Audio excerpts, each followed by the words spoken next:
Lamara turns on the charity station. Third Horizon, have we got news for you? A fresh broadcast come in from the Defiant. The Sons of Algol are at it again. For the next 24 hours, we'll be broadcasting his speech all across the Third Horizon, non-stop, back to back. This has been Charity. The premonition is not done, and it pulls you through and rips you back. You see this premonition of vessels of ships coming over the top of a mountain. And as they come up over the mountain, you see a ragged city made of steel and tall buildings, aged with time and wear. Slums a lot around the outskirts. You've never actually seen the city before. But as you come up over the mountain, you see a series of white butterflies. They kind of swoop up and over from your view. As they race towards this city, your premonition is cut short by an explosion as they begin to fall. A sharp pain shoots up the back of your neck into the front of your head, and you see a planet in a system. Now you see the butterflies arriving here before they make it down the planet's side. You have never been to this planet. You're trying to rack your brain and you're like, okay, what did I see in that system? There were this many planets, that many moons, and you start running through your head. What could it be? What could it be? You realize after quite a while, you don't even know how long you've been under in prayer and meditation. It is the planet of Algol. It says, Captain, the crew is all in cryopods. We are set for portal transportation. Great. Not nervous. Not nervous at all.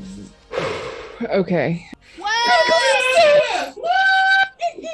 Critical success. Tau, deep breath. And somewhere out there, the Lady of Tears looked down on all of you. Maybe it was the prayer that Lamara put out. Maybe it's because your mission is just that important. But you hit the button. You hop in your cryotube. You watch that red blinking light. 10 of them is what you get before the ship does its thing and sends the calculations. Tau, you go under into cryo, and what the crew doesn't get to witness for the first time ever is a readjustment of the portal. Something different happens. The kind of illumination balls that usually light the area rearrange themselves.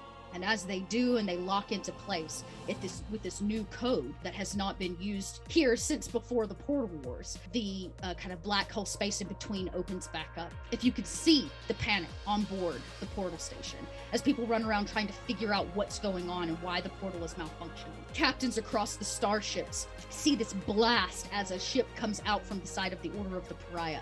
The generals from either side begin yelling at one another for the illegal activity that has taken place. And we see the Defiant jump super fast as it speeds across empty black space in absolute silence. And as it reaches the portal, it's sucked through and out to the other side. During the jump, your cryopod malfunctions and opens up mid-jump. As the cryo kind of comes away and you get that feeling that you always get, that nauseous feeling, the pod does not open to let you out. Instead, it is absolute deadening silence. You see Lamar kind of open her eyes and she smiles at you, and then this look on her face crumbles as you both hear it and see it passing through the void. You can hear the screams. You can hear just the ripping and tearing of time and space. Malik, you realize what has happened, that you're in the middle of jump. and you see that Lumara there's something wrong. It's like she hears and sees things, and she begins pulling at her face as her fingernails claw down the sides and begin to draw blood. Her eyes and ears are beginning to bleed, and she's crying along with it. And she reaches for you, and she grabs tightly on your cloak as the ship passes out of time and space and into Kua, and all of that begins to go away, and she passes out in your arms in this tiny space. Her ears, her eyes, her nose bleeding. She's clawed at her face. And that moment, the shields open up, and as they do, you see Coriolis and Kua, the monolith, poking up just above the cloud line. You can see it even from this far out. And a body thuds across the windshield, frozen as it kind of rolls across. And as the both of you look out, you can see that the space between you now and Coriolis is a minefield of people that have been shot out into space amongst the riots and things that have been going on here. This is not the Kua that you left. Third Horizon, this is Charity. I hate to say today, I do not bring you good news. It has come to our attention that the city of Algol has been bombed by unknown raiders. Casualties are very high. It seems that they have been targeted for unknown reasons. Strange ships came out of space, shaped like butterflies. It seems that they have killed over 50% of the population of the city. It currently stands in embers. If you have a loved one who lives on Algol, now is a good time to reach out to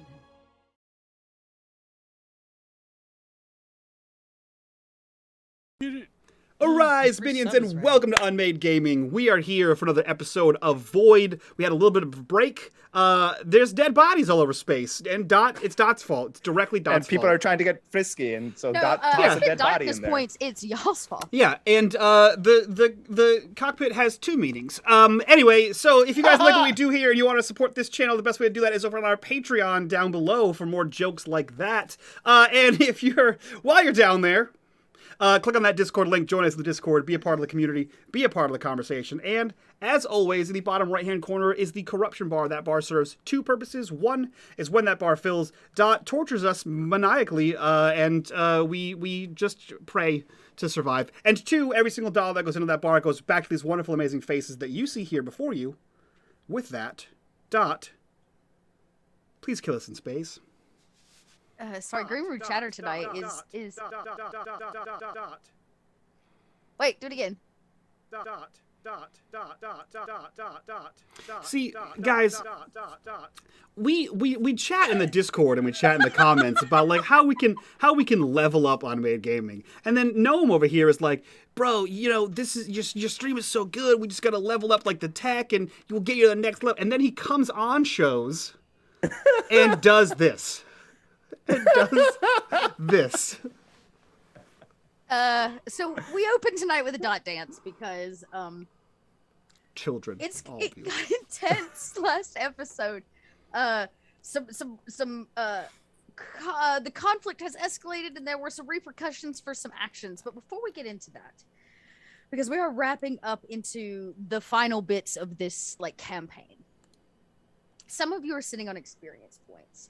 And I'm sitting on some darkness points. Now, for those of you who have not spent your experience, I will give you an option. Because I will be dumping all darkness points before the season is over. Just so that you know that we would not end this season with anything in the bank. How many darkness points do you have? Well, I spent 4 last week, so that has put me at 6 plus a corruption bar. That is. Oh shit! We're doing great. Yeah, we're doing great. Yeah. That's not bad. No big deal. Just the sacrifice of Algol, an attack on Algol, and some dead. Played some cards. It was fine. So here we are. I'm going to let you right now, knowing that you're going to be making some big rolls, and we'll probably build more darkness up before the end of the season. You can exchange them in the way in which you would exchange to have leveled something up or added something. So 5 experience will negate a darkness point. I mean, I could be wrong, deal. but it's but They're darkness points. They come like candy. This is why I'm giving you it. Well, only if you choose to. You all could just accept your roles. We knowing our nature here, we're gonna give those to you like they're freaking, I don't know, like one of those cubes in Mario. We're just jumping up and like to knock some down now. No, it doesn't matter in the end. KP, it's only because you rack them up like that. We all do this. Oh, no. It's Dude, true. We'll talk no. about all the critical successes that have come. No. From... Season 1 was all Malik's fault. Season 3 is all Alia's fault. 100%. If we go back, I think you have failed 90% of your roles. I think you are the sole reason for darkness points in season 3. Oh, that's a we love you, and it's worth it. No one's complaining. But the reason why they're so easy to come by is because you keep failing your roll. Okay. Well, you know what? We'll just keep going down the line. We'll blame roll 20. Wow, chat's fucking firing shots. Is that at least Malik succeeds on his re-rolls? Alia doesn't. Wow. Wow. Damn. We are setting it up. Well, so I'm giving y'all that chance now. I did provide some things to you in chat of ways in which you could like. Yikes. Sorry, I'm trying to find a writing pen. Okay, that where you could like level up, and some new options for the. You did? Yeah. Last time we played so 2 weeks ago. In Twitter chat. I Scroll up dropped for some stuff in Twitter chat. You'll see a bunch of like lists of things. I think Ollie actually mentioned one you might like for Ollie. Oh yeah. Right. Oh, that's right. You could always take them, but for those of you that may have accumulated a bunch, some other ways to spend them might be to knock out some darkness points. I don't think from now that I have been called out, I can consider that it's going to that won't change. It's gonna happen because clearly Roll20 hates me, and unless somehow magically transform into a critical Assad. I mean, will you two boys adopt me into the Assad family so I don't fucking no. Listen, one of us we can barely get Tal to roll crits, so only one adoption at a time, man. Let's be real. Being a brother right now is not really a great thing since they one of them kind of caused the attack on their own people, so it's fine. Yeah. So that being said, I think for me on my end, it's gonna happen. I just have to accept it. I'm just gonna be racking up those points again, and it's not worth me losing 5 experience points for 1 darkness point. Give me 10 You make that 10 darkness points, I will do it. I'll do it. We can negotiate the number. Okay, give me a number. Many. Hey now, KP, an alternate use if you level up something that you use a lot, like mystic abilities or observation or manipulation even. Then you may not need to use the darkness points anymore. But then she also gave us those list of cool little new talents. I know. I keep thinking about the talents are just boosting up my mystic powers. Yeah, right. It's just so cool. And honestly, like I do want to make Alia look a little more badass because she's just the experience track is not 1 for 1. The experience track is 5 to 1. Right, and I have literally 5. Tough decision. I don't even remember the list. I have to go back a little. It was up somewhere. We've done a lot of talking since then. Shit, it's somewhere way up somewhere. I can't find it. I forget what specifically the one that you sent for. There it is. Okay, I'm up there now. I think I spent this corruption bar. Okay. I think I spent it to play a card. I can't remember last time, but it's fine. You spent it to lock me in the stupid cryotube. Or to break the cryotube. Oh, yeah. Which means I think I need to pull a card. Oh. Everybody will. We'll do that in a second. Love how dreamy you respond. She's like, oh, yeah. Remember with your girlfriend who's been clawing her face off? Remember? She clawed my face off. What a date. I pulled her hands off herself. Yes, thank you. Okay, so lightning. You're right. Person of influence and malfunction because that was the pod is what malfunctioned in the middle of the jump. Thank you. We still have death. I just realized. Fuck. Okay. So I'm okay. Can I read out one of the options that I was really interested in? That you had. Oh fuck! Where'd it go? No. Did you lose it? I have to jump back up again. It refreshed. It refreshed. Okay, I can get back. I can get back to it. There we go. Okay, almost there. The one that I was very interested in was the Prophetic Blessings. There it is. Which says, you have been chosen and trained by a prophet dedicated to the old ways of the iconic doctrines. Once per day. Like a second horizon person, like say that just Sholey. got revealed. Yes. Once per day, as a slow action, you may try to bless yourself or an ally within close range. Test empathy. Each 6 on the roll gives the large target of the blessing an automatic 6 that can be used at. So I can give them multiple blessings in one go, it seems like. So each 6 is a blessing, or each 6 gives them one more 6. So that's like 6 is a blessing. Okay, yeah. So you could do multiple blessings. Yes, or correct. basically, I could give them multiple successes. dice by just rolling it. I mean, going for that. That once. seems like a very good, because you Yeah. like to bless their rolls anyways. That's this what I'm now thinking. has a mechanic to go with it that would maybe benefit you more, say, than a reroll. Yes. So I think I like that, especially. So I, rather than just getting one copy or save that image so I can repaste it at the bottom. KP, so I can make it a roll 20 option for you, and I'll send it right now. Perfect. Okay. Again. Options. Anybody else want to talk about like the experience that you've had? Now let's talk about how much time has passed. We're talking like months since the last time you've been here. 2, maybe more. In terms of the travel it took to get there, the things that kind of happened in between, and having to land on a moon and a planet multiple times over, along with the jump back. Now, you didn't have to jump multiple portals back, which was great, but you still don't know how time functions when you jump that way. This is the first time you've all done it. So there may be some questions as to how much time has passed, but you've all seen and done some shit now. So leveling up seems appropriate in terms of what you've learned, what you've experienced. Yeah, I think ultimately I'm just going to go ahead and go with 3 points into my mystic power. Put all 15 in it? Yeah. Holy yeah, cow, I think okay. I put all 15. Wow. So that gives him a dice pool of 9. Wow. For mystic. Wow. Yeah. Well, I mean, I think it makes sense because of his connection now with, I mean, he has physically seen the manifestation of 2 icons now at this point, like how he cannot be deterred from being a believer. Can I just say, I would agree, in the short year that you've known Alia, you are now at Alia's level. From 0 experience. And let's remember, Tamir also has some technology that may be helping in some weird ways. Yeah. Right? That was the whole thing with 2-bit, is like 2-bit lives somewhere between the mystic side and the technology side, and whatever that combination was. Yep.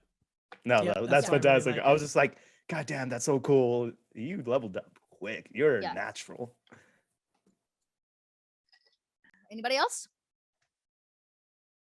Okay. All right. I've been spending mine. Good for you. Well, that's good. What Same. have you can you remember y'all some of the stuff y'all have spent it on? Like I know we saw one of Malik's come through, but what did Tao spend? I try to keep them very story oriented. So whatever ability I've used most relevantly lately, or the most often, I'll put one in there.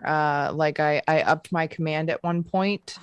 My pilot's at 5 now. I don't know, last time I checked in, that seemed to help last episode. Yeah, it does. I also recently upped my technology, I believe it was. Oh, nice. Okay. Just in case Tamir's not available. Yes. And no, it wasn't technology, it was observation. Oh. Because I should be a little bit more observant. Yeah. I like that. Yeah, that's good. Especially since you're kind of the sharpshooter of the group. Nice. I think she's the only shooter of the group. Malik, yeah. you used one of your new talents. Yeah, it's called Agitator. Yeah, when you did the radio broadcast. That's right. Yep. Yeah, basically, the more people I talk to, the higher boost I get to my manipulation or command roll, because I am a political agitator. Surprise! Speaking of political agitation, let's play some Coriolis. We saw what kind of happened last week, so we will pick up in the moment where we left off. The camera is on Tal and Tamir as they look out the open windshield of the Defiant on this like space graveyard of bodies that trail and lead straight back to Coriolis. The lights on board Coriolis flicker. Some of the small portions, especially in the cellar, are like smoking or venting out into space. You can see that there's been some kind of attack or combat on board. You're not entirely sure. And the ship traffic is minimal.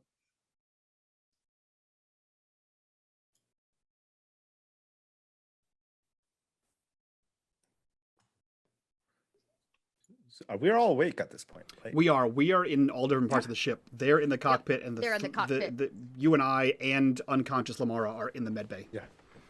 Okay. Correct. Over the comm system, you hear, "Crew, it's brutal out here. What? Prepare yourselves when you come out." Okay. Do you want me to stay and you want to go up, or? No, what the hell am I gonna do? You don't even know what's wrong with her yet. Yeah. I mean, do we know? Did we suss out that the Malik knows that there was some kind of malfunction because they both woke in the middle of the jump. Malik was unaffected, but Lamara seemed to obviously be very much affected. Okay. And when they broke out or broke free, she passed out. But you can see she's got wounds across her face where she kind of clawed the top layer.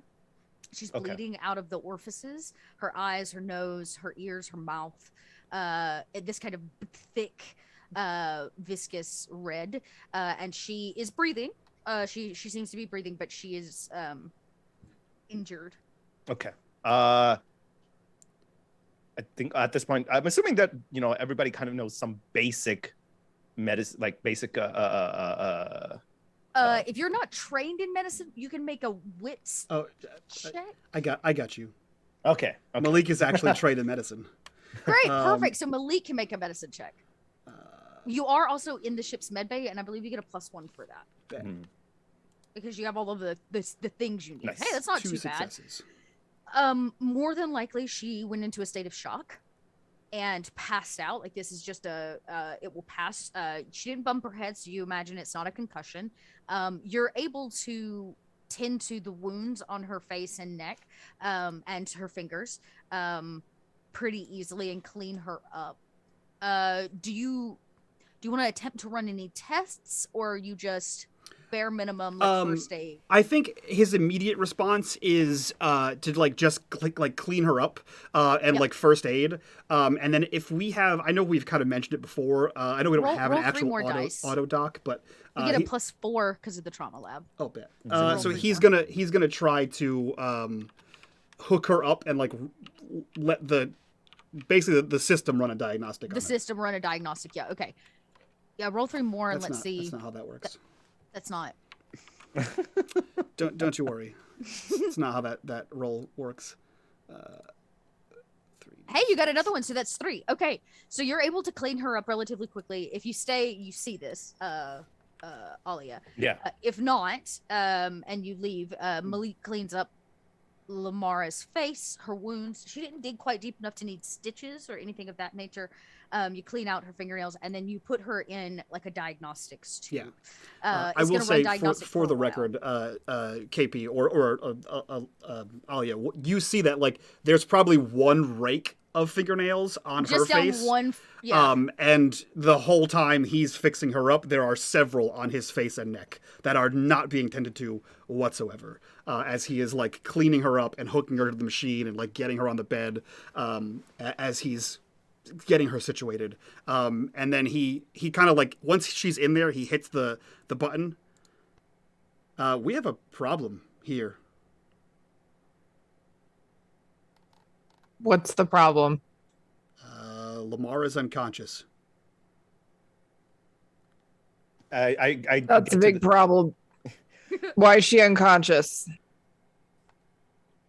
I'm trying not to blame the ship, but our cryotube opened a couple hours ago.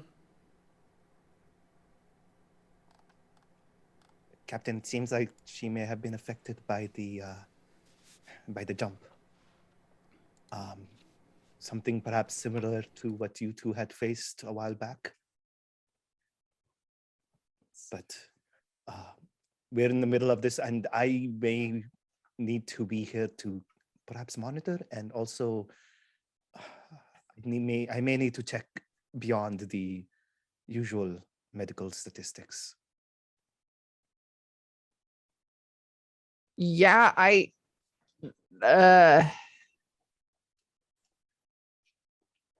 that's awful. Usually if that happens, the person has to go back to where we got her from.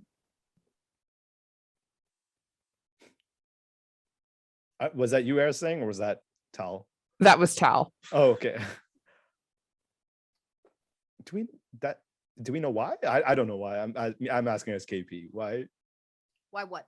Why would you need to go back to where they came? Like, Oh, you don't know where that they originally.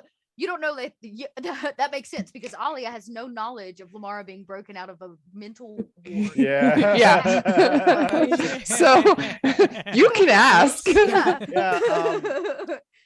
What do you mean, Captain? Oh, you weren't here for that. Malik, you're there. That's your story. Oh, you know the Samaritan on Coriolis? Yes. Yeah, she was on the top floor. It's Was this because he, of the he gin? like leans forward and covers her ears. It's a psych ward. Right. Oh. Was that around the time because of the gin or before the gin? I don't know. So she's fine, right? Yeah, she's fine. So what happened was we met her on Hamura, and then your sister stabbed her to death.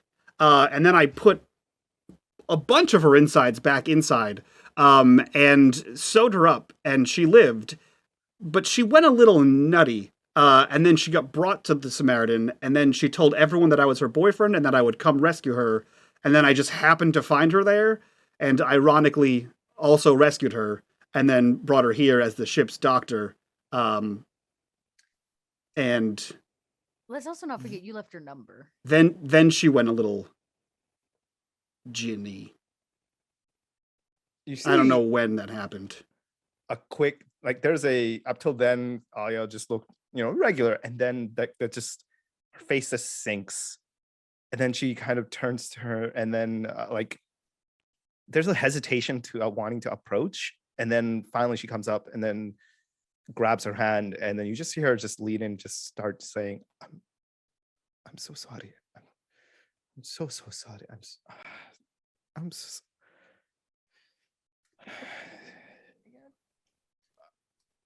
and then just kind of I think she tries to reach out to her as a mystic, as an empath. Oh, to Lamar? Seems like, yeah, I think, I don't know if it'd be conscious or unconsciously. It's just like hearing that a lot of her problems now was directly related to her, in the sense of literally, because this Jin technically wasn't the one, but she basically got like her own sister, or at least which one of the clones, who knows, but one of them did this, which for some reason doesn't make any sense. she's running out of options to justify her own sister. Then on top of there's that, a lot Jinns that your are sister wasn't a part of, right? Like you didn't know that one of the clones was moving drugs and got their hands on some, and that Lamar just got wrapped up in a very unfortunate series of events. right. You didn't know that Malik technically brought her back to life and a Jinn rode on her soul. There's just these are things before Alia was like hearing the chaos, right? But hearing it now. Yeah, but hearing it now. But to hear that Lumara was in a psych ward prior to any Jinn activity, that she was committed for whatever reason. I think it's just her trying to reach and convey her apology to her. And also in like a desperation to find out how she can fix this. You see the computer, it like beeps, like the timer for the diagnostic beeps. And the computer screen shows her diagnostic. In terms of bodily function, she seems to be fine. Like blood cell count is okay. She doesn't seem to be losing blood. Her breathing is stable. Her heart rate is stable. At the bottom, it lists like illnesses or like effects on the body. And one of the things that you see is hypersickness, which you would all know is whispered about. Like if you spend too much time in hyper jump outside, it can make you ill. In a variety of ways, physically, mentally. But as you touch her, and this thing finishes counting down, it goes boop. She sits straight up, eyes open. She stares like ahead at the kind of blank space at the end of this like cubicle you slid her into for diagnostic. She turns her head first, and then her body follows. Her feet touch the ground, and she stands and looks around without saying anything. Lumara? Are you okay? I hate that I have to ask this.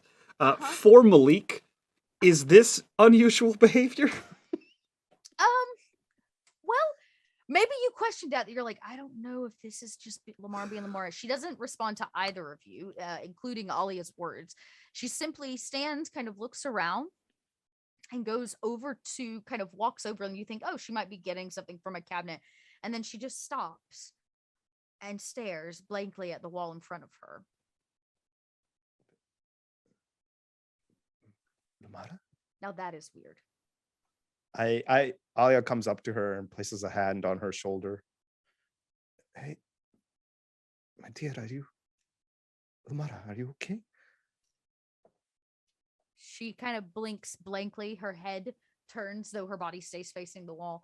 And she looks at you in the eyes, and then she looks back at the wall, almost apathetic in a way. I think something's wrong. This is... my dear, come sit down. Come here. I kind of try to like steer her back to the gurney or the bed. I say she comes willingly. She's apathetic. So like if you move her, she simply follows without question. You have to really like try to sit her, like help bend the knee and everything. And she kind of plops when she hits a certain point and just sits there. I cup her cheeks and tilt her and look into her eyes. Lumara, it's... Hey, are you here? I know you must have had something very scary happen, but you're here, right? You're say something. And I kind of do like the hand wave in front of her face. Yeah, and she blinks, right? Like in reaction to the hand passing, and she opens her lips as if she might say something, and then just kind of sighs it away. And goes back into like complacent stare.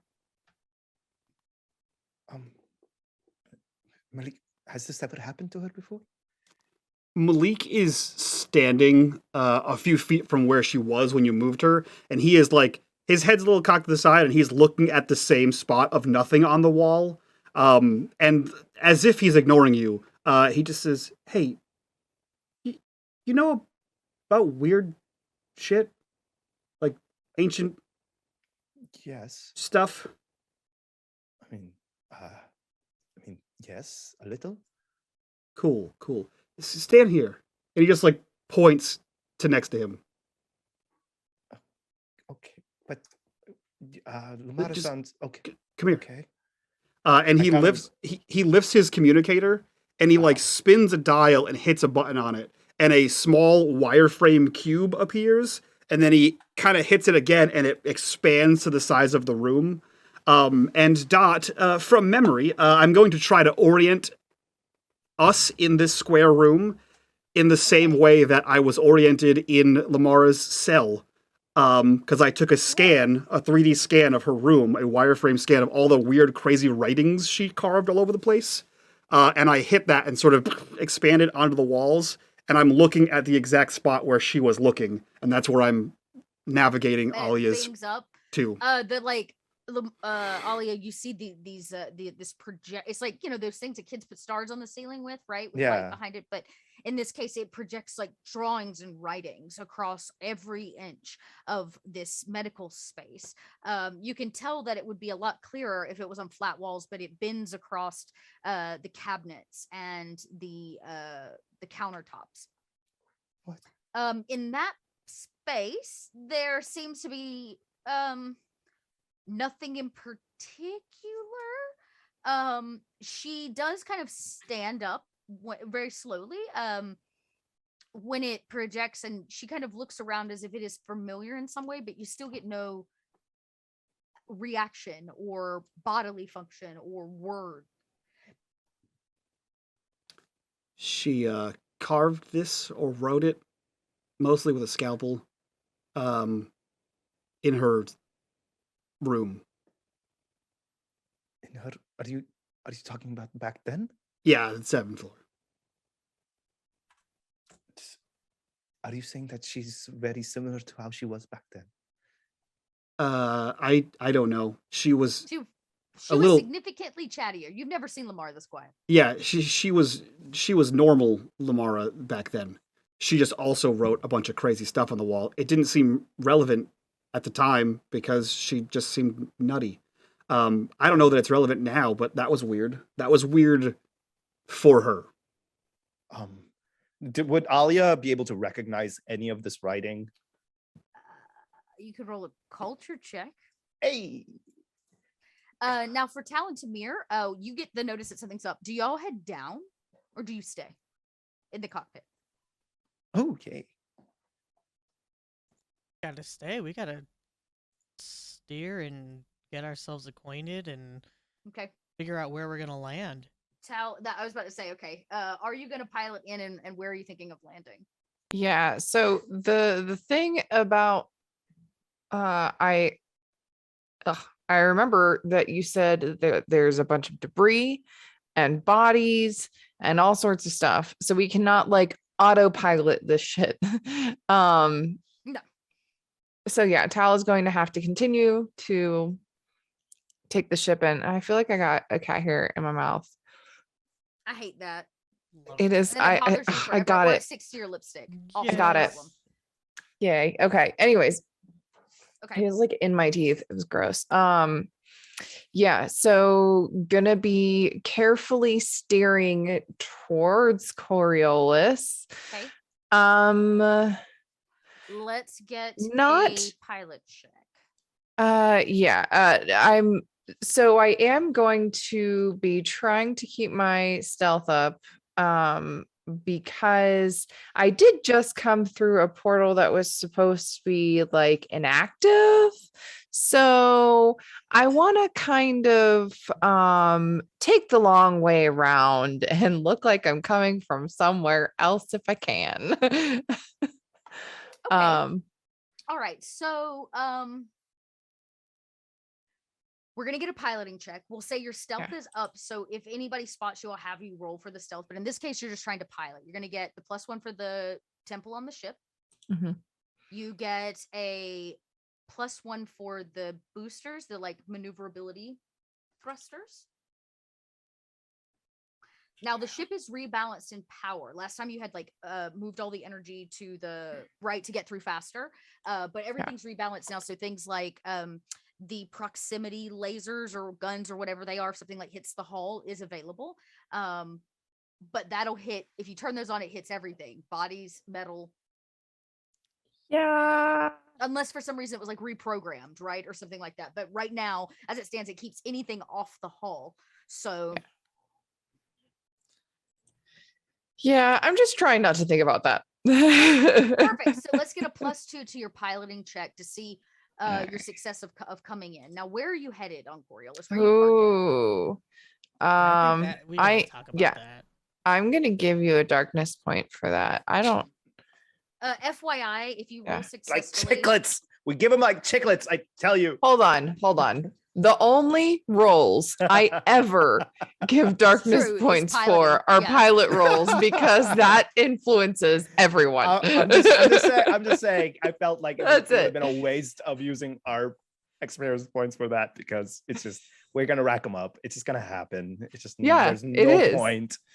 It's fine. It's fine. It just makes the game more interesting. Absolutely. I'm just saying that it would have been a huge waste of our not? experience. Let's try again. We'll go with that limited Look at that. success. Okay. It is impossible to dodge everything. There's far too much like metal and debris and bodies. And all of you can hear, if you stop long enough to listen, the sounds of thuds as bodies roll across the hull. Or some kind of piece of scrap metal like scrapes down the side as Tal moves slowly and precisely as possible towards Coriolis. Welcome in. So, question: where are we docking? So, we were going to talk about that. So as I'm moving the ship through, I look over at Tamir and I say, I don't think it's a good idea for us to dock in the nice section of town this time. You could, looks like you could always go to the cellar, right? And hit the net, which is where all the major parking happens. You also have some connections there, right? Tony will be waiting on you. That's where I'm thinking. You could dock in the private docks, but he's not really your patron anymore, so that's a gamble. Yeah. But you can probably imagine the private docks and the upper crust of society here may not be suffering as much as, say, the cellar. Yeah, Tamir looks to Tal and just kind of nods. Yes. I think our best bet is to go to the cellar. We blend in much better. We can understand what is going on Coriolis significantly more from the floor up. Jolie did say it's changed. Well, I kind of waved my hand at the screen where you can see all the debris and the bodies out there. Yeah. Say it probably has. We can hope Tony's still on the docks. He can point us in the direction of someone who can give us more information. Oh, go ahead. Sorry. Oh no, I was gonna move to the next scene, but please say what you're gonna say. I want to hear what you have to say. Oh, I would. Well, we also have. There may be Draco Knights here. There may be your sister. Probably should connect with her. Let her know what is going on. Yeah. Kind of stare out the window. I hope she's still there. She's your sister. Seems like she's been through so much already. I'm sure she'll be okay. Yeah.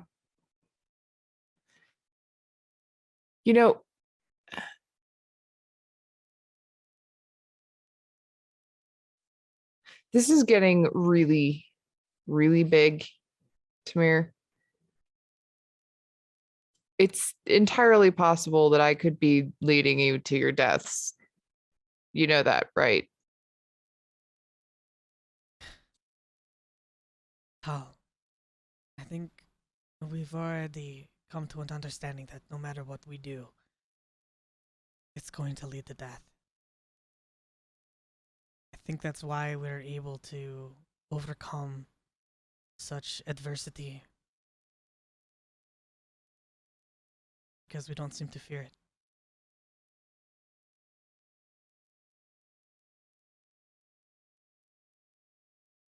Yeah, there's a lot of things that I fear, and death's not really one of them.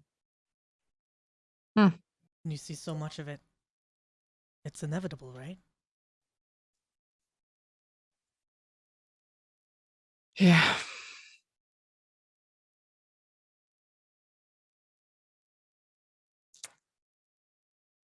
I mean, everyone does die eventually from something.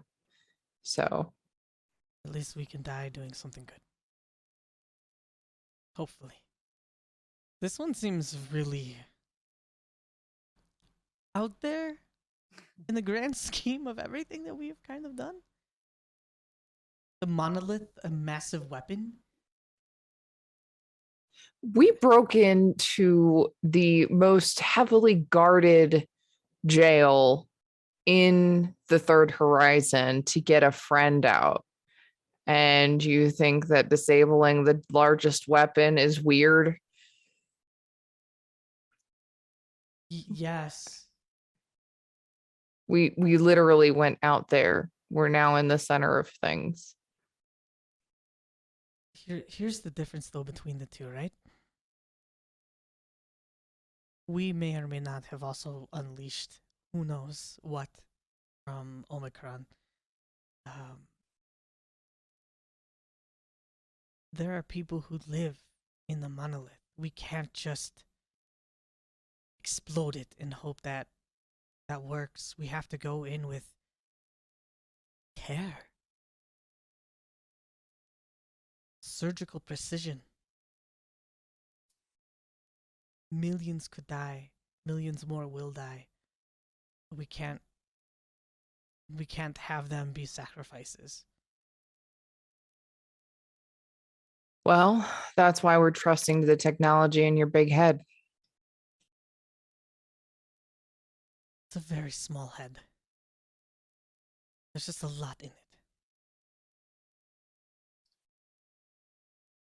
As the both of you, Tao is like precisionally like driving the ship through the debris leading up to Coriolis, and it grows in size as you get closer. The camera cuts back to the medical bay, and Alia, you've had a chance to look up and down. With a 2 culture success, you are able to read parts of this, and what strikes you most interesting is this is not the ramblings of a crazy person as it would look to most people. It's pieces and parts of various prophecies and literature and cultural events. And there's one thing that sticks out to you in particular. All around the room is a pictograph of what looks to be like a tower, a monolith, some might say. 6 of them. And each one of them is lit up, and on the inside has a crude kind of drawing or like silhouetted shape of a figure, a humanoid, right? 4 limbs ahead, that kind of thing. And these kind of crude lines as if like light or energy is dispersing from it. Lumara kind of stands in the middle and looks around, but does not, again, say anything, is extremely complacent. But you get the idea that there is something happening here. And based on all the information you were given, there seem to potentially be 6 monoliths in the Third Horizon. There's like one really big one, which you imagine is the one on Kua. And these figures kind of standing in the midst of them. Is there any distinguishing feature of those figures that can, outside of just being humanoid, or does it look like perhaps something like the emissary or a symbol of the emissary?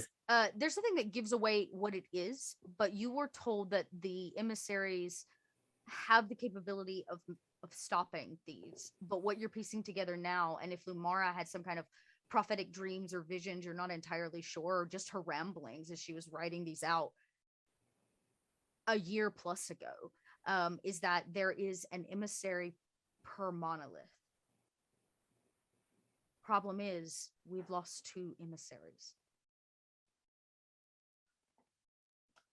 You see Alia at that point, kind of, she's been walking around the room, kind of almost like whispering under her breath, trying to read out perhaps or process what's going on. And she kind of stops at that diagram. And you see her like pull back quickly and just stare, and she goes,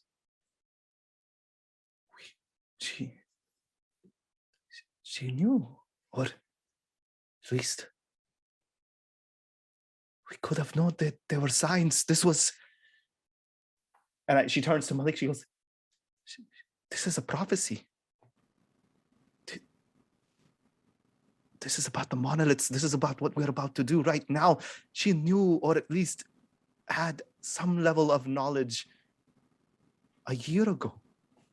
These are not the ramblings of someone who has no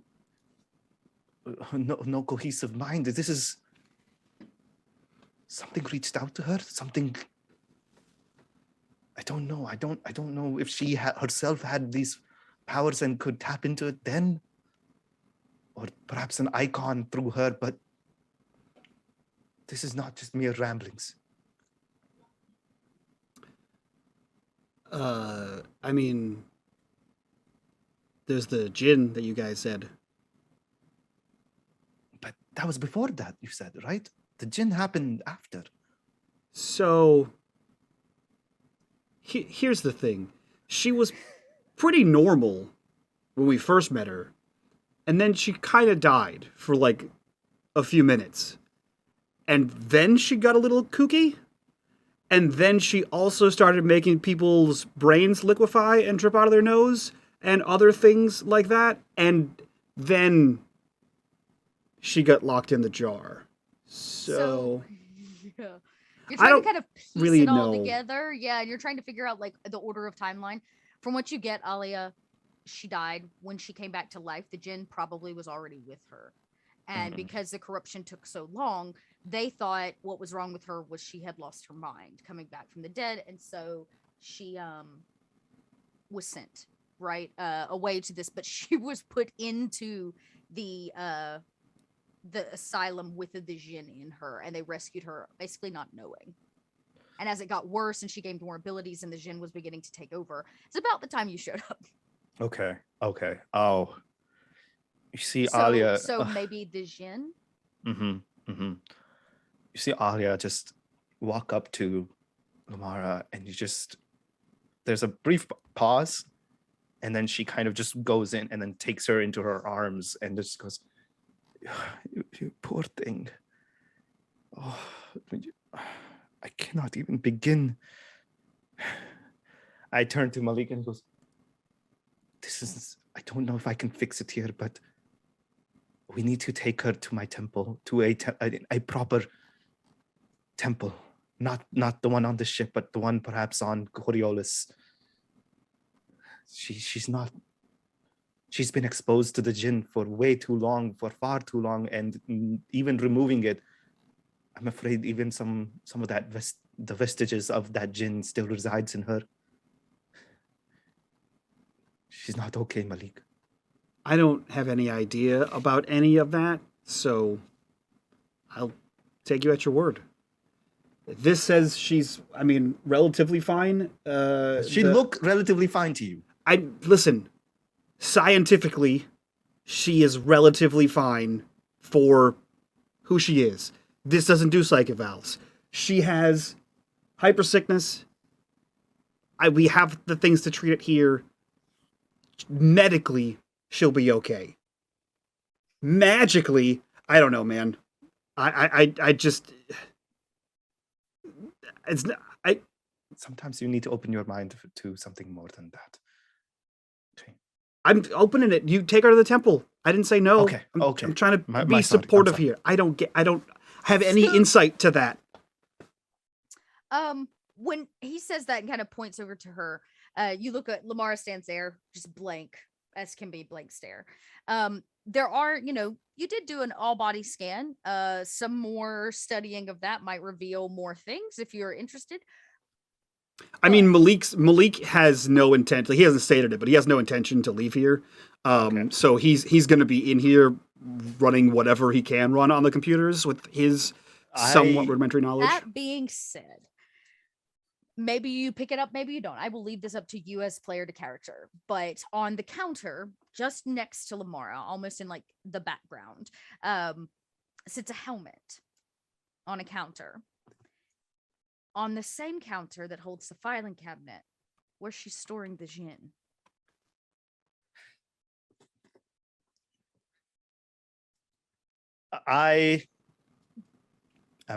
Alia's not ready to tackle the gin just yet, but the helmet is the one that we use to heal Tamir, right? It is. It is. I see that and immediately go ahead and grab it. And I said, perhaps I can at least help a little here while we wait, before the temple. At least we can maybe bring her back to what she was before the jump. Sure. I would like to use the helmet, please. Okay. So here you put this kind of helmet, the black tendrils like seep in and surround her head, kind of like one of those squishy things you get at the arcade, you know, like it just like absorbs her head. You can see that Alia's very awkward with this. She's not a tech person. She is. This is opposite of how she has to test metacurgy, but you can do it at a +2. I will say, KP, if you tell Malik what to do, because from Malik's point of view, Tamir found this randomly, didn't tell Malik about it, and then you pulled it out. We're like, I have a magic helmet that can fix him, and then you put it on and said, I did all I can, and then left, and Malik was like, okay, so you put a hat on my comatose brother. Cool. Let's go save the planet. And then we came back and he had it off and was fine. I was like, okay. I don't think that hat did anything to him. So Malik has no understanding of this device whatsoever. So you're saying Alia was the one who put it on? You put it on, but somebody has to run the metacurgy check basically to like turn it on and do the thing. I don't do technology. Some buttons perhaps here, something. I don't know what was done. I just remember using it and then. Yeah. Okay. You know what? Can you take a look? Do me a favor. Just close your eyes so you can't be held accountable for this. There's a HUD panel, for your hand on the side where you kind of program it and like set it to do the thing. You can make a metacurgy check at a +2, plus you're in the lab, so you get. So it's a +4. He cracks his knuckles and like cracks his neck, and he mutters under his breath, "Oh, it's the worst that could happen."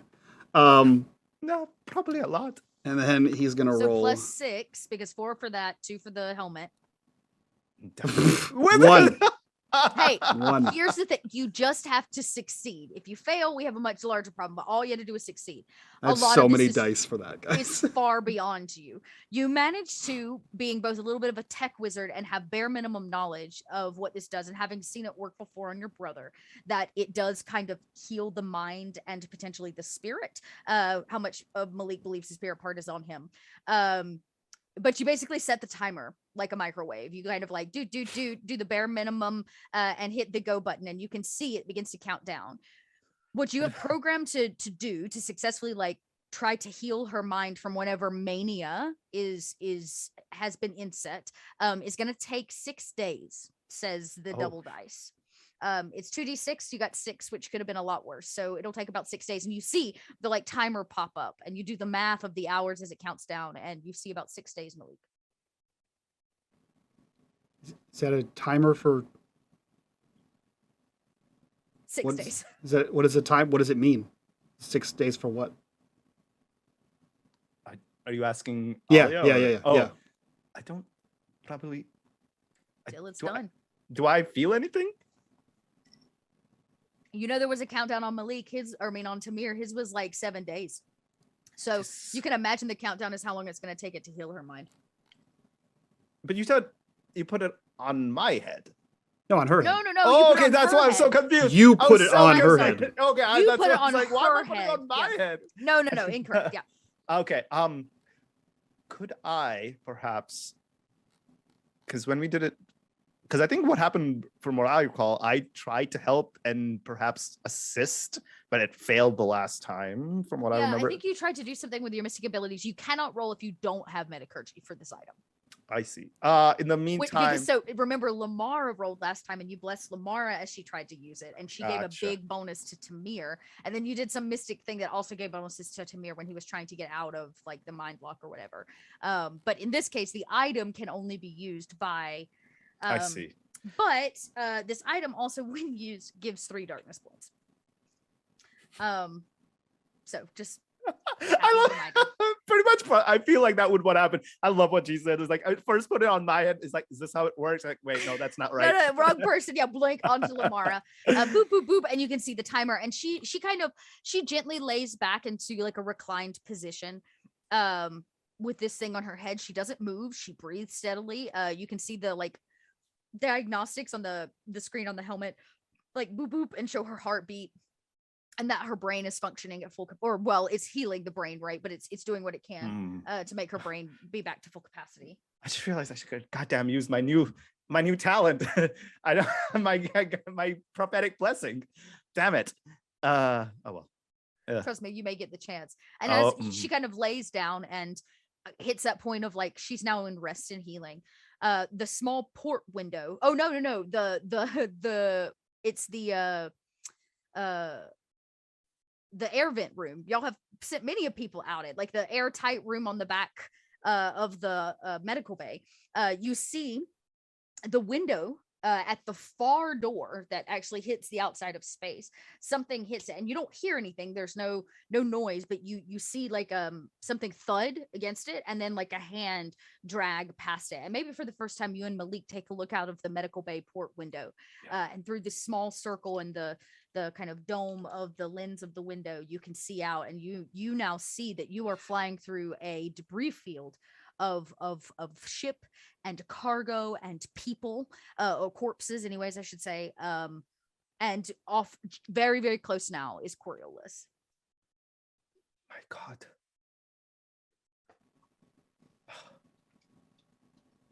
What in the icons happened here? Malik doesn't say anything. He just reaches over and like taps the panel a few times and slides it, and like the blast window cover slides closed. Like the metal covering on the outside of and it so you can't see out anymore. Yeah. And he just grabs like that four-wheeled stool and just slides it over and sits next to Lamara. Says, "Hey, you should go check on the rest of the crew or whatever. If there's anything we can do, I'll stay here." And you see Alia kind of just, even the blast shield's now covered, like she's touching the window, and she's yeah. I'll go check. Hey, we knew what we were getting into. It's only gonna get worse. Okay. I'll be back. Are you sure you'll be fine here? I'm fine. All right. I'll go check up on them. Do you need anything? And I that's when I think for the first time properly noticed that Malik's face is also streaked in blood. And you're 1 second. And I go and can I like just I go and just grab some like gauze and like basically like kind of clear alcohol. him off, and you can see it's not like again, he doesn't need stitches. It's more of like a, you know, the way a cat may like claw your arm. It doesn't like break skin, but it's like red as if she was trying to break skin. It's kind of like that. She didn't have long nails, but she's a doctor. Go to the cockpit. I'm fine. Okay. Well, here, you clean Yeah, yourself up. I go. He hands you the like space gauze, which probably comes with alcohol like already on it, Mhm. or hydrogen peroxide or something. And you hear the door shut behind you, Alia, as you head towards the cockpit. And as you arrive, you can see Coriolis out the front of your window, and you're pulling towards the bottom like you're going to be docking to the cellar. And as you get close, Tau, the comms in the cockpit come on. Somebody's trying to contact the vessel. You get that like boop, boop, like incoming message. I listened to it. You turn it on and you hear a familiar voice. You know, I don't know what you're doing here, but there's nobody talking at Coriolis right now. We have it locked down, so just turn around and go somewhere else. Oh, is this Tony? No, but who is this? This is your best friend. Is it Tao? Is it Yeah. the Defiant? Oh, we're saved. The Defiant's coming. And you're like, no, trying to be on down low. Shh, don't tell anybody. The Defiant's coming. You're really discreet. Did you know that? Oh, okay. Pull round back. Just be real careful, right? You know, they've got the docks unlocked. We got it unlocked, but they got it unlocked too. It's kind of a war zone down here. So just is Tamir with you? I throw a look over at Tamir and just with a big grin I say, "Oh yeah, he's right here. Say hi, Tamir." Hi, Tamir. Oh, just Tony. Hey, Tamir. Just a dog. We'll see you. Okay. And then the line kind of like goes dead in his nervousness. Your boyfriend's really happy that you're home. I see that. Is this going to be a problem? We should have talked about. I didn't mean. Look, you can love whoever you want to love.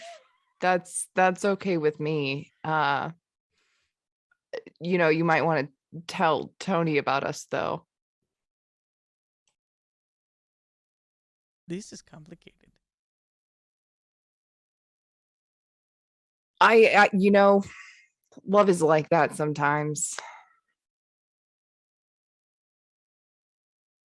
Oh, hey Alia. How's it going? Did I come up at the wrong time? Nope. Ooh. I could leave. I could come back. Since you guys are okay. I didn't know you had a boyfriend. He seems nice. No. I mean, I'm not one to judge. Love, like Captain said, love is love. But if you want me to go, I can go. But before I go, we may have some situation below. It's been handled, at least to the best I can. But yep. It's Lamar okay? I hope so. I don't think the jump did her any good. However, Captain, there's some things going on here that is beyond my capabilities, and I need to consult with more of the order. If Sholi's back, with Sholi, but at least I need to go to the temple, a proper one, and take Lomara with me. There's something here. She apparently the scribbles that she had in her ward. She was. I didn't know this, but apparently she was in the psych ward before you found her first, and yeah. Well, those writings that she had, they were not just random chicken scratch.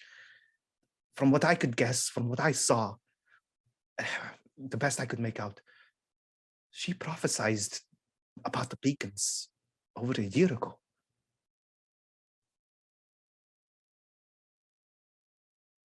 So I don't know how. Yeah, I don't. What You said there's writing? Apparently she had writings on the wall, scribbles, drawings, pictographs, symbols. The person that would know about that would be Malik. Yeah, he didn't tell anybody as usual. Oh, you wrote that in chat. Yeah. Well, that's news to us. You know, he was probably right not to tell me that. I might not have put her as the doctor on ship if I knew that. I don't Well, I don't think it's directly her. Either something reached out, or perhaps. So I didn't know that she had died at a certain point. Yes, on Hamura. Touching death and coming back to life. Depending on how long, you don't come back by yourself. Something always grabs on, tries to be pulled back with you. And as we know, in this situation, that was the Jinn. Alia, as you are talking out loud, like filling them in, and maybe you're even sussing the information out for yourself, you think to yourself, if the writings, she was normal before, and the writings came after the Jinn, maybe it was the Jinn who had the prophecy. And maybe the Jinn knows more than they ever let on. And as soon as I realized that, I have some work to do. And I don't think I can do it alone. Not again. I'm not sure. But I may need to face the Jinn once more. Why? I don't think it was Lamara that had these visions, these prophecies, these writings. This is, I'm pretty sure, the work of the Jinn that took her. It knows more than it ever let on. Of course it knows more. What is it gonna want in exchange? Like, we could even find it. It's gone. That is another thing. It apparently was never gone. Lamara has the orb.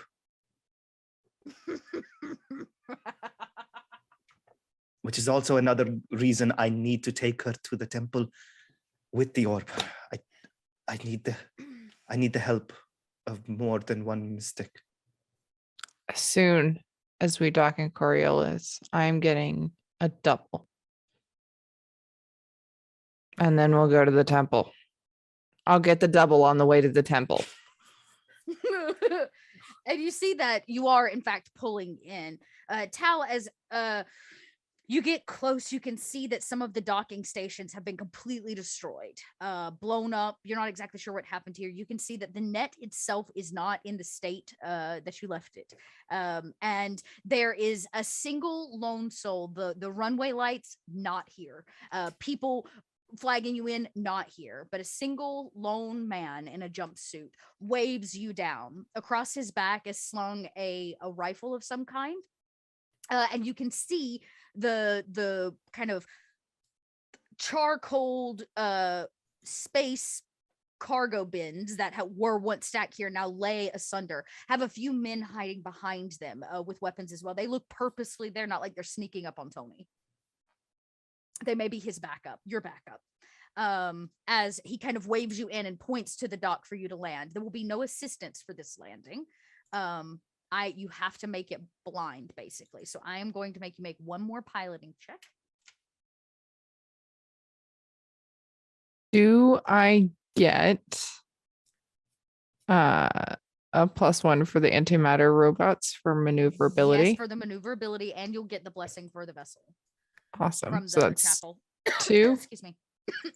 while this happens, would I have enough time? Critical success. Yeah.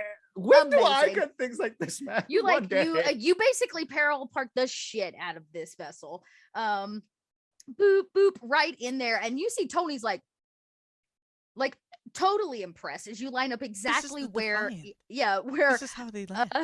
it We got the connects. best pilot in the galaxy, y'all. He in the runs entire down third to horizon. the panel and like pulls a few levers to have like the arm come out and like grab the vessel so it's not air floating anymore, and you can hear it like lock on. You can see there are a couple vessels docked here, but most of them seem abandoned or so damaged that they can't really fly anymore. And you hear that panel door like open, and the gangway drops down into breathable air. And you see Tony at the end, his gun now ready. He says, "Come on, hurry!" You see, Alia at this point goes back to Malik and says, Put her in a. Do we have any form of transporting her out of here while she's in this state? No.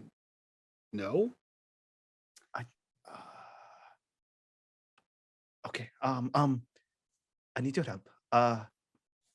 Don't open that box, but can you bring that with you? What? the orb. Yeah. It's in the box. It's in a filing cabinet. Oh. Locked filing cabinet. Lamara's locked filing cabinet. Gotcha. Oh, It's a code. It's a few digit code to get in. how heavy is this filing cabinet? It's attached to the vessel. Oh, god damn it. You'll have to break into it if you want to get it. KP, I love the innocence of Alia. You know, your first thought was, don't use one of the most successful criminal hackers in the galaxy. I'm gonna pick up this filing cabinet because I'm a beefcake. We're gonna take the whole thing. I feel like Alia goes to get it, and there's just Malika's just watching her. It's definitely attached. You try, but to no avail. If you wanted to try to crack it, you need to figure out Lamara's password. You know, throw your back out. What are you doing? It's locked. I don't know how to open it, and we need what's inside. You could just ask. Oh, can you not mention what just happened?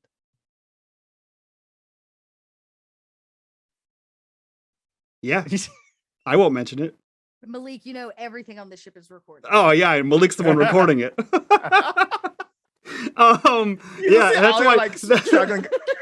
You just see like the biggest smile stretch across Malik's whole face, and he goes, "Yeah, I won't mention that." And then he walks over, runs a few cables out of his bag, and I will attempt to hack this filing cabinet. Check. This is her cabinet, so it doesn't have any like extreme measures on it. You just need a success, but you do have to figure out what her passcode is. Sure. It is a passcode is passcode. It is a seven spaced password. Almost.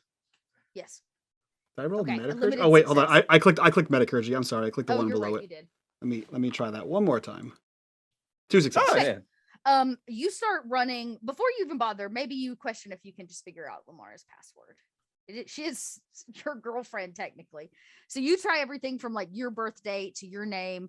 Nothing really works, and so you break out the cables, plug them in, and begin running the diagnostic. And eventually, between all the number and letter codes that run through, a 7-letter word appears. Boop boop boop boop boop. It says box date. I hate this show. Fucking Christ. You would. You monster. What would be the most important moment of Lamara's like adult life? Box date. Yep. Yeah, he gets it, and he sees them come in, and like as soon as like BOX clicks over, he just has like a Yep, and the DATE box date. And you see it too, Alia. It doesn't mean anything to you, but her passcode is box date. Box date? Oh, that was KP laughing and realizing what that was about. yeah, so it like tink tink tink clicks over, and the latch it disengages, and he opens this cabinet and says, "This," and he just sort of like haphazardly picks up this ball. And it's it's like an orb, and you can see the black mist kind of swirling densely packed inside of a very, very thick orb, and Malik holds it up with a single hand. This thing? Probably shouldn't. Best not to touch it directly. Here, give it here, please. And I take it as this is happening. Alia has like, she has layered clothes, and she has like a shawl on, so she takes that and then wraps it up in the shawl. Yeah, and you might have a bag, a sling bag, or something that you can like slot it into. Yeah, put it in there. And she goes, okay, right, I'll carry her then. Perhaps I need to take her directly to the temple as quick as we can. Where is it? So I know where we're going. Dot? Which temple are you headed to? You don't even know what temples still stand. We haven't even landed yet. Well, wait, we landed. Well, yeah, you Recently. landed. We And you just hear Tony landed. you hear Tony once again go, I said hurry, what are we waiting on? Yeah, Tal's going. Like, Yeah. come on, everybody out. I Let's go go. up and then I pick up Lamara and then just start taking her out of She's there. small and light in your arms, maybe after a while you'll have to rest, but you scoop her up, no problem. Orb at your side, and Malik and Ollie are the last two to exit the Defiant, as I'm sure you put the lock code in behind it so nobody can get on board. And at Ollie's side is this kind of bulging satchel bag that has something in it, and in her arms is Lamara, who has a helmet on. The white helmet that was put on Tamir is still on Lamara's head. What a strange sight. Totally normal. Totally normal. And Tony goes, what in the... Okay, and we got to... Hi, Tamir. We should go this way. He points with the tip of the gun. Following you. Let's go. He starts running back towards the other, like, three... probably dock hands based on the jumpsuits that are there with guns in hand, and they kind of cover all of you as you run in, and once you get to the other side of the door, it kind of closes behind you. He goes, you're all really lucky. We have yet to be able to take to the docks without them firing on us. They must be distracted by something. Bet your ass we're lucky. Oh boy, By the way, it's as good we're to see all of you. We thought you was dead.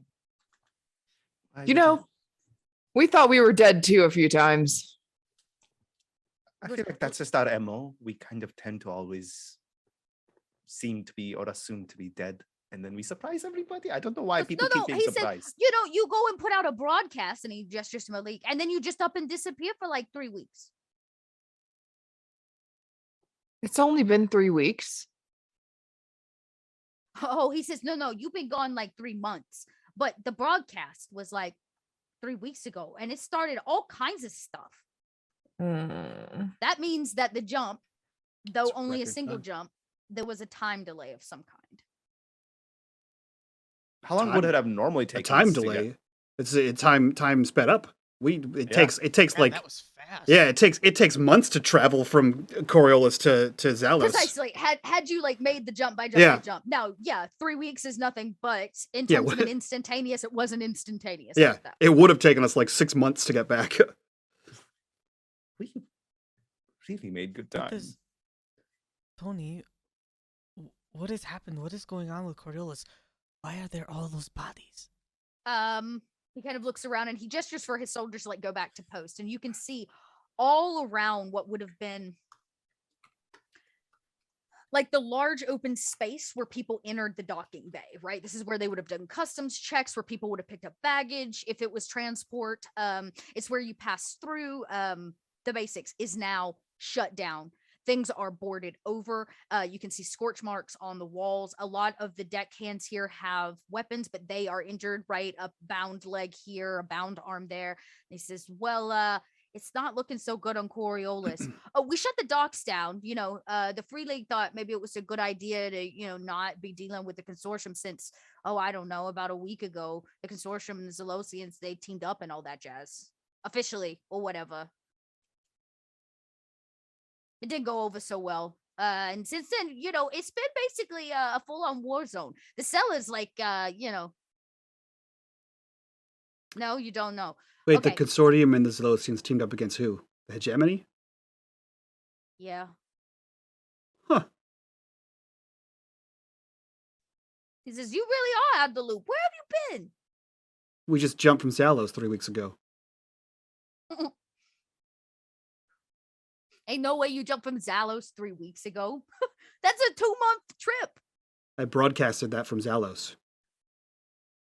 Yeah, but To be fair, we just got here.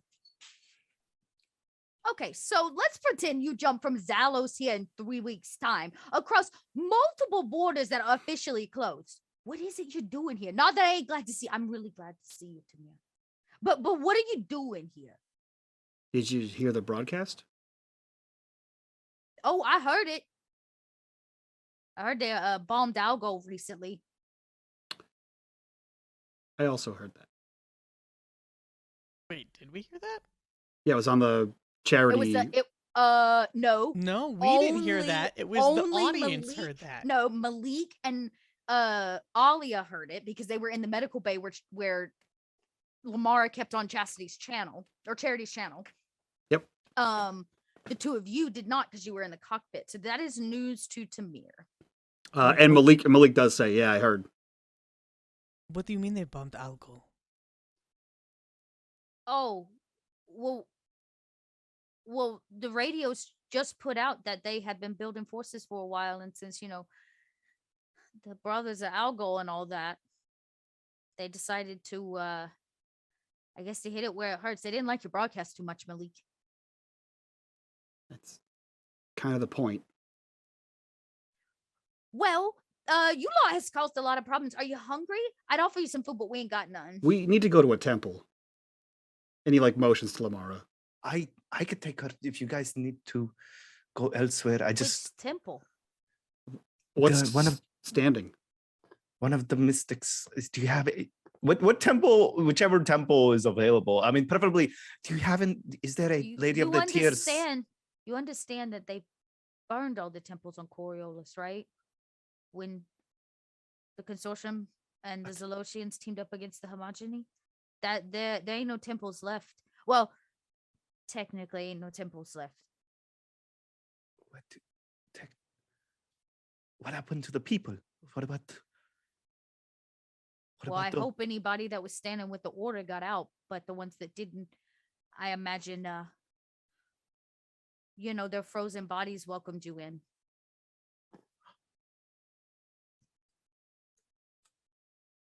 Content warning, everybody.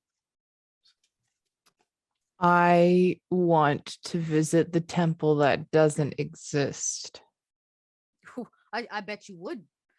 Well, that's gonna be a tricky one, but I can see what I can do. And he kind of snaps, and two deckhands run over, and he says, "Hey, escort him to the edge of the cellar, and then give him some instruction." Yeah. They kind of nod, and he goes, "They need to get to the temple." Yeah. And they're like, "Yeah." Okay, everybody, no matter what you see, we're going straight to where we need to go. No stopping, no distractions. Got it?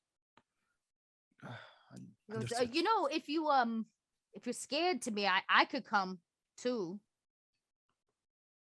Oh, it'd be like a little date. We could call it whatever you want to call it. Maybe under better circumstances one day, but Tony, what we are doing right now is incredibly dangerous, and I wouldn't want to put you at risk like this. Also, I need to be very, very clear and honest with you. I'm currently seeing Captain Tuma. That's funny. Oh, you for real? They share a cabin. Oh, yeah. No, of course. Why wouldn't you be dating the captain? Yeah, no, that's fine. I'm fine. This is fine. Will you escort them to the edge of the cellar? I'm fine. This is gonna be fine. You are a very wonderful person, and I'm so grateful for all of the opportunities that we've gotten to work together. I just needed that to be clear. Wow, you have such a way with words, to me. He's also a great cuddler. I don't doubt that. Not that I've thought about it, but okay. So when you get there, just keep your head slow. The last thing you want to do is run into a bunch of. Yeah, I'll be here. I'll watch the ship. Cal's ship. Most wonderful. And he kind of cuts a grumpy face at Tal. Yeah, I'll watch the ship. It'll be Tal- perfect when you get here. Tal goes, we're not exclusive. Oh, so there's hope. That's between you two. Oh, well, now I got something to fight for again. Okay, chop, let's get these people to the cellar, huh? Malik is behind Tal going, to Tony. I love it both did that. I love space polyamory now. Yay! and Tony- I Tony love that this grabs whole one of the- scene is brought to you by a lie. A very successful and a critical one, I remember. He grabs, you all begin following. There are two of them with guns kind of ahead of you, and they kind of start at a jogging pace. He grabs one more guy and kind of pulls him close and goes, maybe you hear it, maybe you don't, but he goes, nothing happens to that man. You understand me? If anything happens to him, it's your head. And he's like, yes, sir. Yes, sir. He kind of tosses them forward as he begins to run after you, flanking the kind of group of you as Alia carries Can we Lamara. forget about this entire storyline and just go with Tony and Tamir story, please? I need Tony, an Tal, and Tamir. entire episode about their date, and like and like Tal just tagging along in the background. So off they lead you, and as you follow them deeper towards the cellar, the scene gets worse. There are no bodies in this area. You can tell they cleaned that up, or they've moved people, but you can see a large portion of this concourse, we'll call it. There are people or bodies in bags, and they're kind of laid out with nowhere else to go and nothing to do with them. And men flank the side of the door as they open it up, and hot air pours in, smelly air pours in of sickness and war and death. It's not at all what you imagine. The lights no longer bright. The sound of people laughing and shopping, of the drips of the cellar, the patter of kids playing. This is all depleted. It is empty air as they kind of sneak around the corner, guns first, assuring that it is safe for all of you to follow. They very quickly gesture you on. I have a question. Do I recognize this place? Ooh. Oh yeah, anytime, I would say that this is the main way into the cellar. So anytime you've docked at the net and come into the cellar, you've come this way. The difference is things are boarded up. There are barricades in certain areas. Entire doors have been barred away. You can see as you get closer to the cellar, the places that were maybe private residences, some of them have been marked. The doorways have been marked with massive X's, probably signifying that these are lost people or lost homes. And the closer you get to the cellar, I don't want to say the more silent it becomes, but the more eerie the air is. It feels like trench warfare at night, which means all you can go off of is sound. Nothing. No taverns, no cantina music, no drinks, no bartering. And as they get to the cusp of the cellar, you can see a massive barricade has been built up with junk, from like container barrels and boxes to anything that people could find, old furniture. This area has been blocked up, and there's a small kind of gap that you can slide through to get to the other side. One of them goes, "This is as far as we go. We have to hold the docks." That's all right. Thank you so much. He goes, wait. When you get in there, don't start asking around. And whatever you do, stay out of sight. Where do we go? There's an old cantina. It was owned by a woman once. Tal, you know immediately which cantina it is. It's the cantina you met Sholi at. It's the cantina you always go to in the cellar. It's your favorite place and the only one owned by a woman. It's all boarded up now. But the back room, it has a door. It leads to the stacks. Follow it through. You're looking for this sign, and he holds up. It's markered. It's not a tattoo, but it's like markered on his wrist so that you can see the symbol. Tal, you've recognized this symbol. Anybody that's been down to see Jalissa and the operation, you know this symbol. He said, follow him around. If you're lucky, they'll let you in. Well, we've been lucky so far. Thank you for your help. He says, good luck. Yeah, we're gonna need it. All right. To Rashida's, I guess. Yep, to Rashida's you go. Maybe she actually has a drink for me.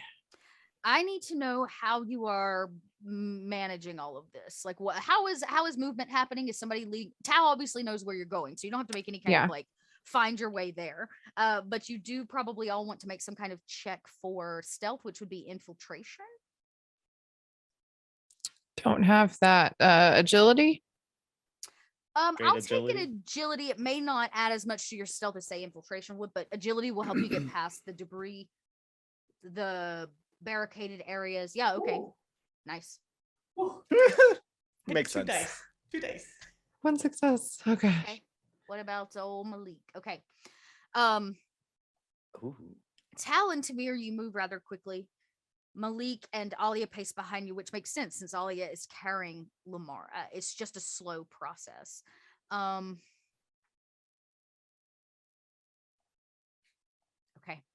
A single success. So as you're kind of traveling through, you can see some people are peering out of behind sheets and windows, and as you walk past, they close them very quickly as if they don't want to have anything to do with you. There's nobody else around from what you can tell. I will give everybody an observation if you want to keep eyes on the situation. I mean, I think there's no way I'll you know what? It's always worth the shot. Why not? Oh, nothing bad for a failure. Nothing bad for failure. You just may not see the thing. Oh, ooh. 1 success from Malik. Okay.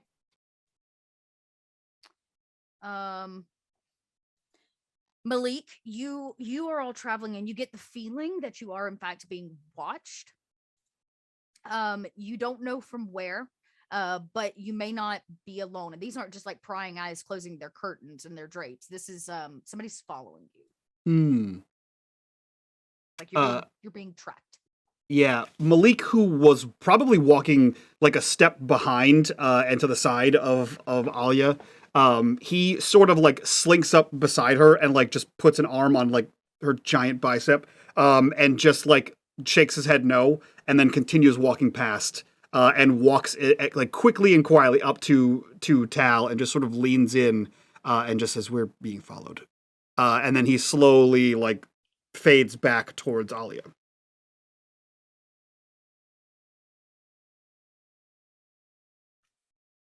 Did Alia happen to hear that at all?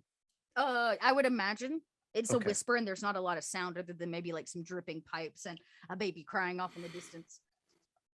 You see Alia hold Lamara a little tighter, more secure now, just in case. Yeah, just in case something happens. Actually, Yeah, no. So she switches over to a show like a fireman carry, and then has her other hand on the Dura sword that she always carries, just in case. You switch weight. Yeah. Tal runs her fingers through the brass knuckles in one of her pockets and kind of readies herself to draw from her hidden holster in case something pops out. But she kind of goes on hyper vigilant mode to try to figure out where to try to figure out where any threats may be. Okay. Everybody's awareness kind of heightens. Oop. Bless you. Sorry, everybody. I love your Lamara sneezes under the helmet. As you see, like, and Tal, maybe you pick up the pace a little bit as you all move along the walls. You're almost there. You're almost to the cantina. Who's in the front? That would be me. And because I know that we're being followed now, I'm not going straight to the cantina. I'm going to take a little bit of a detour because I'd rather try to lose them rather than draw them into where we're going, since I don't know who it is that's following us. Okay. Does that make sense? Yes, it definitely does. Let me see. You know what? I will give you a command check on this because this is tactics for you and your team. Instead of stealth, this is tactics of like how to mislead these people and get where you're trying to go. So make a command check for me as you like give hand signals to the rest of the team to like do things to mitigate them not following you. Let's see. No. Okay, they're gonna roll. Would you like a darkness point or to give one? Yes. I knew it. Shut up! I'm trying to protect the team. Oh, I never go just pilot rolls. I only ever fail pirate rolls. Come on. No, Okay. I never said I only ever fail pilot rolls. I usually only ever yeah. use them. Yeah, that's true. There are Alright. always exceptions to the rule, and at least I succeed usually when I do use the reroll. Shots fired. Man. Okay, at a 1, you begin leading them around. They fail entirely, and you can hear, since it was Malik that picked up on it, the feet that were following you are still following you, but thanks to Tal's daft thinking, instead of going straight there, you take a small alleyway here and you dart back this way. You see a kid like gasp as you come around a corner, and they bolt into their home, hiding from whatever is incoming. Eventually, the footsteps stop, Malik. You no longer hear them as all of you sit like across a large walk path. We'll call it an alleyway or street here in the cellar, and the open cantina now boarded up. And you can see the little sliver to like slip inside, like under a chain link fence or something that somebody's put up here. But you're pretty sure that you've lost this person. Okay. If I'm pretty sure I've lost the person, we will go in to that back room and follow where it goes. Nicely done. You slip in. It is very dark in here, completely boarded up. Only slivers of light pan through the dust. You can see the walls are spattered with blood. Whatever happened here was a bit of a catastrophe. The bar stands in shambles as if a small explosion, maybe a grenade of some kind, went off behind the bar. There's still glass shattered all over the place. No casings, because that's not these kinds of weapons. But you can see the back room. Actually, so does Alia. Ooh. Alia, didn't you come this way during your one shot? Yeah. Did I go to the cantina? I feel like you did, because you went the path where they were moving people. Remember? Yeah. This you, as you come in, you recognize this is the place where Sholey was moving people. Yeah. You know this place for a different reason, but Yeah. There's a sense of familiarity, and you see Ollie kind of just start looking around. I'm assuming it's a lot different from what it was back then. At this point. In this case, it has no people. There was some kind of open combat here, and the back room is still there. You can see like the door stands off the hinges a little bit, or like partially cracked open where the hydraulics don't work anymore to open it. And you would have known, because you came through this way, that the back room leads to an area of the stacks that leads so forth and so on. Oh, Captain, I've been this way before. I can. I mean, the door seems jammed, but if we go through that door, we should be able to reach the stacks. Yeah. I've been here before. Let's go. And you begin looking for the signs. At first, it's pretty evident. It's like some graffiti on one of the stack boxes. And as you move into the stacks, basically the wall opens up, and Gnome, you know this, or Tamir knows the stacks very, very well. You begin to see those large container crates stacked one on top of the other that makes this labyrinth of a space here inside of the cellar. I am going to need you could roll a mystic power if you wanted to feel something, but you don't feel anything. Okay. That being said, I will take an observation, because you're going to have to start looking for the symbol. It gets harder and harder to start finding it the closer you get. Do you want all of us to roll it? Everybody can, because you're all looking for the same symbol. Okay. Oh. And we know what the symbol is, right? You do. He showed it to you, kind of like written on his Oh, wrist yeah, or the one whatever. that's on. Yeah. Right. Okay, so it's only Tamir. Tamir, maybe it's because you're focused on trying to feel something else, that you're not really in tune to looking for the symbols. But what goes from very evident graffiti on a wall turns into a small scraping here, and a small poster that has something written on the back of it that you have to peel up, and it takes you all a while to like start locating these things. And as you kind of round the corner, you find the very last one, or the one that you can see, which is there is a plastic doll left behind by a child, no doubt. It has blood and scorch marks on it, but in the chest of the doll is carved the symbol, and it's just set off to the side. The average person would see it as trash. But who picks it up? Does anybody pick it up? Does anybody go over to it? I don't think Alia can pick it up. It's too. She's a little That's true. preoccupied. You got a lot. Al would pick it up. Tal, you go over and pick it up, and as you stand up from around the corner, an arm comes out holding a pistol right to your temple. And you hear a familiar voice, that of your sister. And she says, "It's about damn time you came home." Well, I was just off trying to stop a war and accidentally starting another one instead. Yes, you've become rather famous, but we should hurry. It's not safe here. More importantly, Soul's in a little bit of trouble. She tosses her hood up, still made of the creature that she killed in the bowels of Coriolis to kind of take claim to this group of people. And she leads you off into the darkness, and as the camera fades to black for this episode, all of you are in the diligent care of a family, we'll call it. And we'll have to pick up next week to see if we find the temple, what Soul's been up to, and so forth and so on. Well, shit, y'all.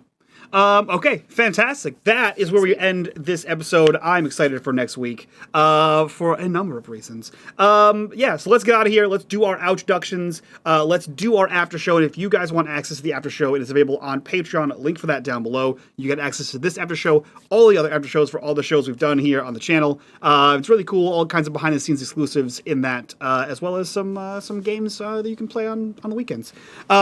Let's go around. We'll start with KP. Who are you? Where can we find you on the internet, and what are you up to? Hey, I'm KP, and before I start, I just want everybody to know this was Dot's idea of a chill episode. I'm just putting it out there. I was picking up this stuff. Oh yeah, it's gonna be a nice chill episode. Here you go, dead bodies, a lady that is in trauma. I'm just like, oh, okay. Oh, well, I guess that is a chill episode for us. Practically a day at the spa. Guys, just a day at the spa. Fantastic. Dot doesn't have chill. She's a complete lack of chill. So that's I thought it was chill. We laughed and we we have to laugh great. in the face of darkness. Yep.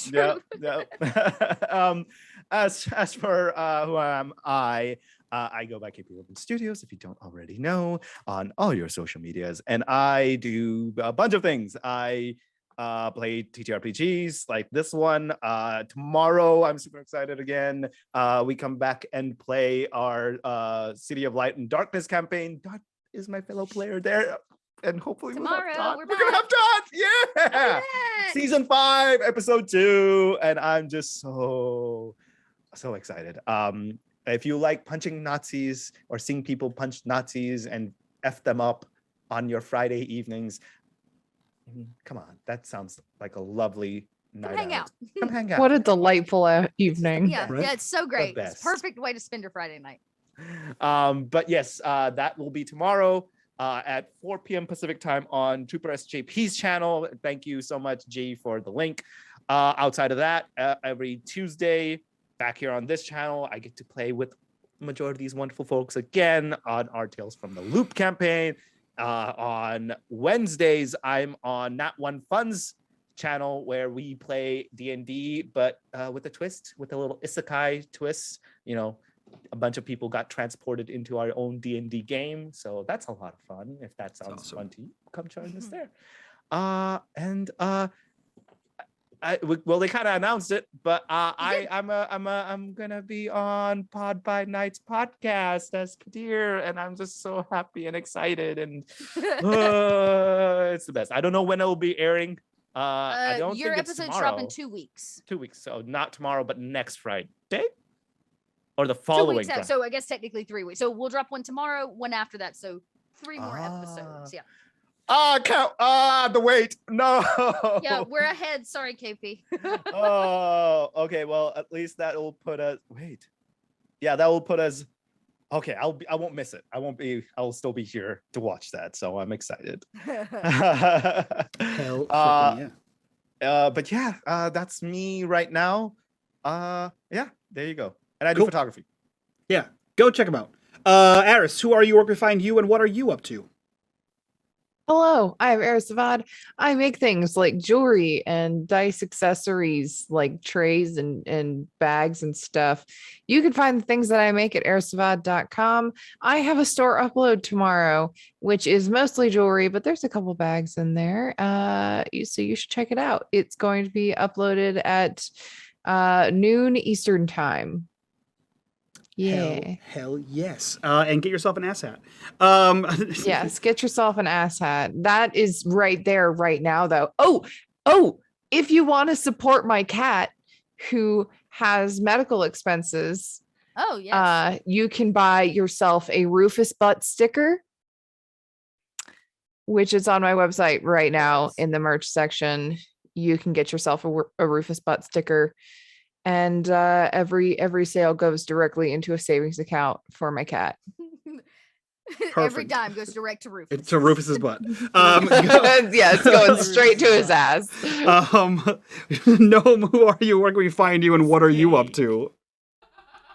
Jesus. Yeah, what's up, everybody? My name's Noam. You can find me on Twitch, Twitter, Instagram, and TikTok at NoMedic. I do TTRPG things and TTRPG spaces. I have a morning talk show every Monday, Wednesday, and Friday with the wonderful Erisavad, where we talk with our friends and wake the fuck up. So yeah. It is Friendship Week. We've been celebrating our friends this week, so it's exciting. Come join us tomorrow morning at 9:00 Eastern.